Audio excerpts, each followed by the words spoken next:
प्रणाम सब गोटे के। मैं एगो कोहबर गीत सुनबे छी, सुने जाय जाओ। घर पछुआड़बा में लंगा केरा गछिया लंगा फूलल कचनार हे। घर पछुआड़बा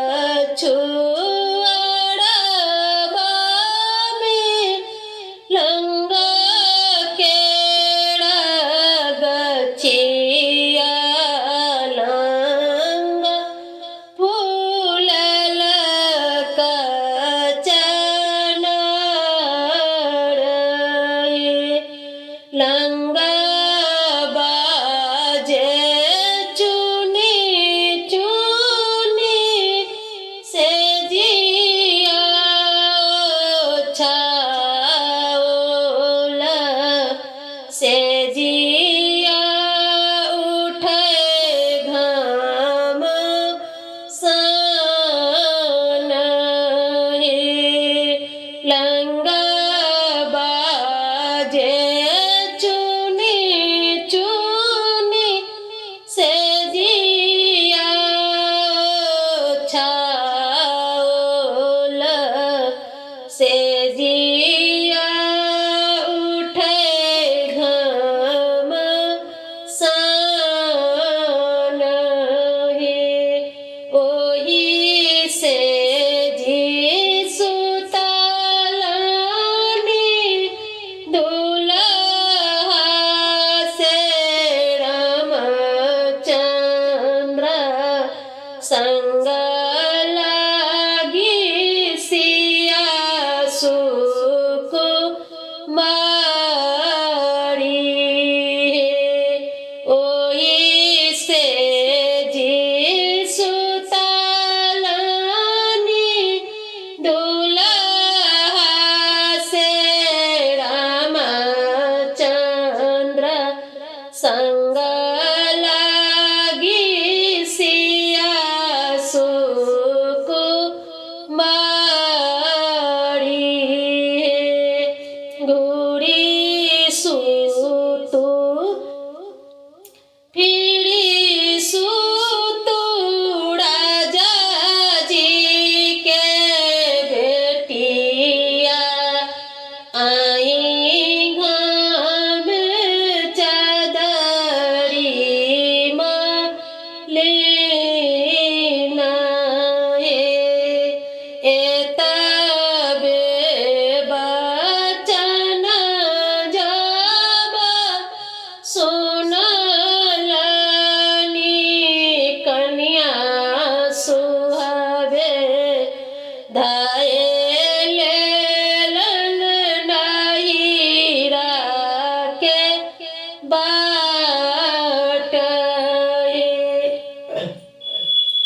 एतबे बचन जाबे सुनलनी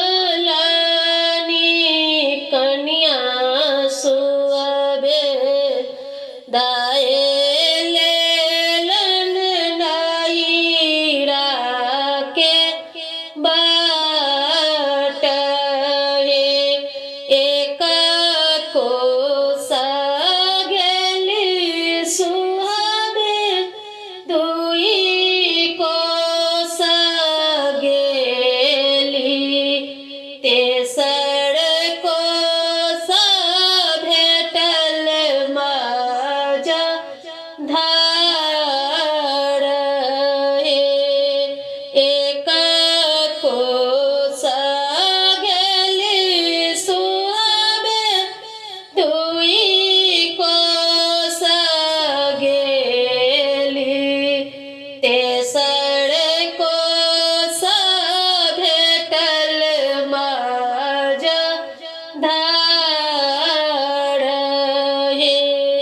कहाँ गेला किया भेला मलहा भाई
तोड़